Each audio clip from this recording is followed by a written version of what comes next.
As a busy mom who really prioritizes healthy, homemade food, prepping a little bit each week is the only way that I can pull this off and have healthy food at arm's reach at all times for us so we can create the convenience we desire while also having nourishing food.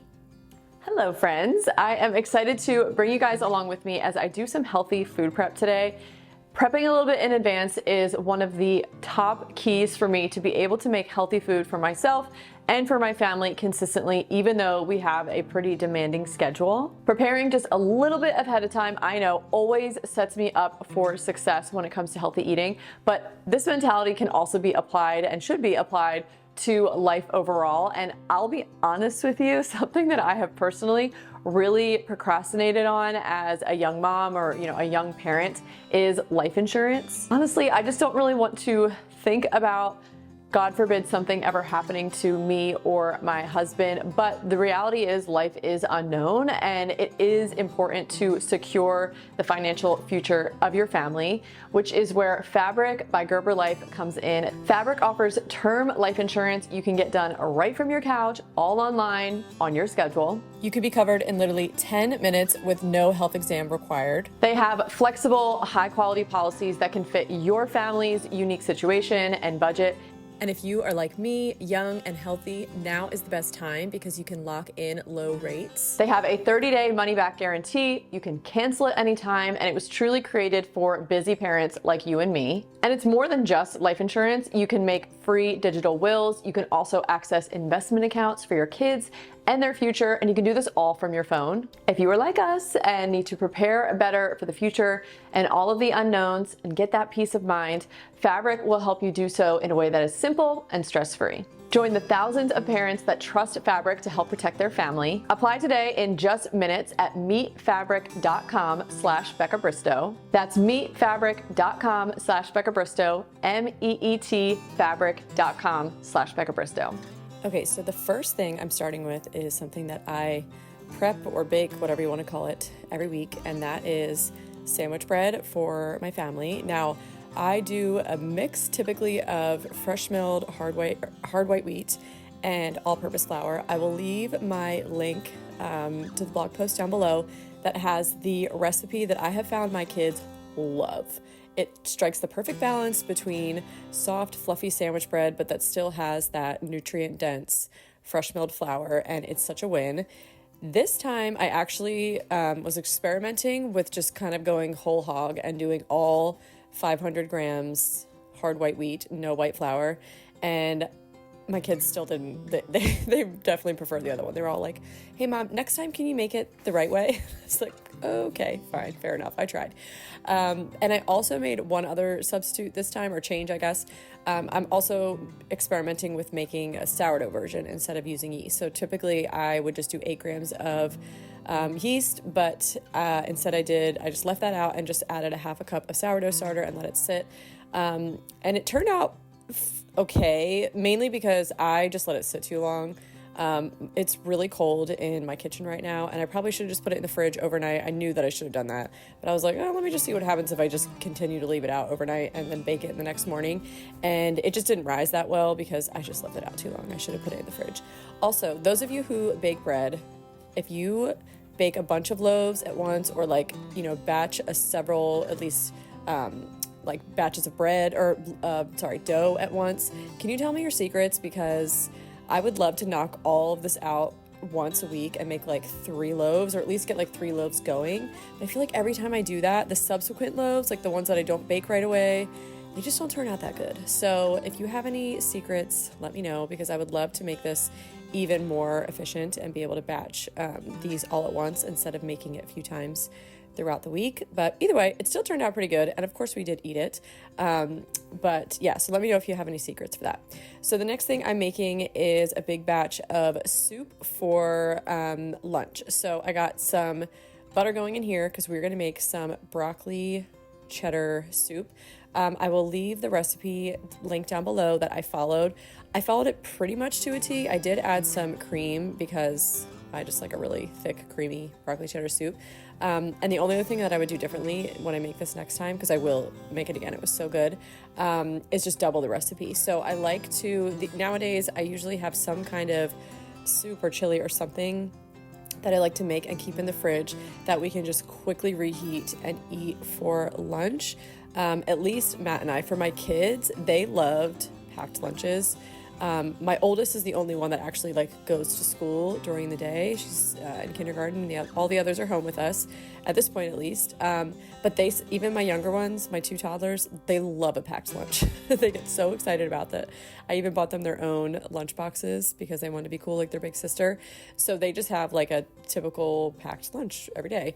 But I like to have something like this in the fridge for Matt and I. I find that lunch is always the most like challenging meal because it's just the most annoying, honestly. I don't want to stop in the middle of the day to cook something. It just really messes up the flow of my day, and then I feel like just a couple hours later I'm now cooking dinner, and it just feels like a lot, and I'm just not interested. So I like to make something ahead of time that's going to be really nourishing but also really filling, that is just a very quick reheat or throw together, something simple like that. And in the wintertime, it's typically some kind of soup or stew or chili.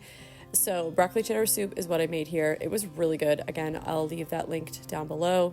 As you can see, I did add a little bit of cream to make it extra thick and creamy and delicious. And that it was really yummy, and we really enjoyed it. Next up, I am making a quick grab delicious snack, and I am making some roasted chickpeas. This has been like on my list to make and try out for a while, and I don't know why I waited so long because it's incredibly easy. So you literally just take some cooked chickpeas, whether you're dumping them out of a can or you buy dried beans and cook them yourselves. That will save you a lot of money. It's something that I really want to start doing more of this year instead of buying them canned. But anyway, so you just add some olive oil, a little bit of salt, and you roast them in the oven at 425 for like about 30 minutes or so. I honestly could have let them go a little bit longer. I didn't go quite up to 30 minutes because I thought they looked done, but I could have let them get a little crispier. And then you just add a little bit more salt, and then you can add spices. I just added paprika, and they were so good. They're not chips. I almost said they're like chips. They're not like chips. They are crispy beans, but they are salty and they're crunchy, and they totally like scratch that itch. And I love that they're just simple to make, but then also something that you can literally just grab a handful of when you need a little something. And they've got protein, they've got starches, they have antioxidants. I mean, they're just a great little snack to have on hand, and something that I would totally recommend adding to your weekly prep, especially because it's super easy. Another thing that I prepped was some overnight oats, but I actually did not make these for breakfast. I made these for like a mid-morning snack. Now, I don't know about you guys, but my appetite always seems to be the strongest in like the late morning, early afternoon.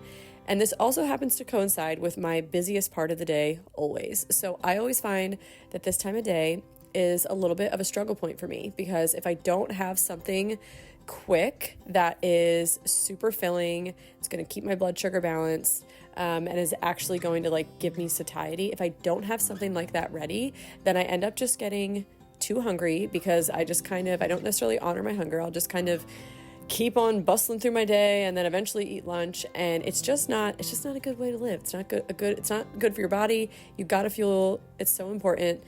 So I try my best to have something prepped for that time of day where I can just grab it. Now, I'll leave the recipe written out in the description box down below that I used. I kind of looked at a few different ones and came up with this. I will say they were like a little too sweet for me. I would either next time just completely nix the dates and not add them, or add the dates but not add the maple syrup. And despite being a little sweet, it was delicious. It was decadent. It was creamy. It was so filling, especially those chia seeds in there, bringing in a little bit of fat and protein. It was great and perfect for that like crunch time in the morning when I'm really hungry. Another thing that I made to prep for the week, this is one of my kids' favorite things, which just makes me so happy. They were not in the kitchen with me on this day when I made it, but typically they love to be involved in this process, and then they love to drink the end product, which is green juice. And obviously as a mom, I'm like, yeah, get the green juice. get those nutrients in your body, they get so excited about it. And so typically I will do lots of like kale, or in this case I had spinach. Usually we just go to Costco and we buy like bulk versions of all this stuff. Green apples is what I usually use. Costco didn't have them, so I use these apples, but we threw in some baby carrots, we threw in celery and cucumbers as well. And as you can see, I'm not using a juicer, you guys, because I don't have one, and I actually don't want one because they take up so much room. I've got a little cottage kitchen. I just don't have time or space for it, and they're also such a pain to clean. But I do have this fancy little gadget. I will link my link for this down below for you guys if you want to get one. It is the greatest little invention because you just blend everything up in a blender with just a teeny bit of water, like just enough to get it mixed up, which is hardly any, because these vegetables and fruits are not frozen, so they're pretty easy to blend up. And then you just strain out the juice, and look at that beautiful green juice. It's seriously so simple. And my kids usually chug most of this on like the first day, but then we'll just pop it in the fridge and enjoy it over the next few days. The last thing that I'm making are, I've made these before on my channel. I discovered these in the end of my last pregnancy when I was trying to eat a bunch of dates, and they are so scrumptious. They are just these little peanut butter chocolate date bars, if you want to call them, but you lay them all out, all the dates, obviously take the pits out, and then you smother them in peanut butter. If you're buying peanut butter that's just simply made with peanuts and salt and nothing else, which you should be anyway, it's super easy because it just pours right out and you can just spread it all around. And then take some chocolate chips, I'm using dark chocolate, and then a little bit of coconut oil, and you just get that melted on your stove, and then you just pour it all over the top, and then you just pop them in the freezer until they're like frozen solid, and just store them in the freezer. Eat them frozen. They are so good. Even my kids love these. I started putting them in my oldest daughter's lunchbox every day, and she was like, please give me a date every day. They're so good, because they really are so decadent and delicious, but again, very simple ingredients. Now you can just make them like this. You could also top them with chopped peanuts, which makes it more of like a Snickers. You could get some flaky salt on there. I mean, you could take this even farther, but honestly, just making them this way, you don't even have to. They are so good, and we absolutely devoured them. So I hope you guys enjoyed watching this video. I hope you're walking away feeling inspired to get in your kitchen and get ahead with your healthy eating. Make sure to subscribe if you haven't already, and I'll see you guys next time. Bye.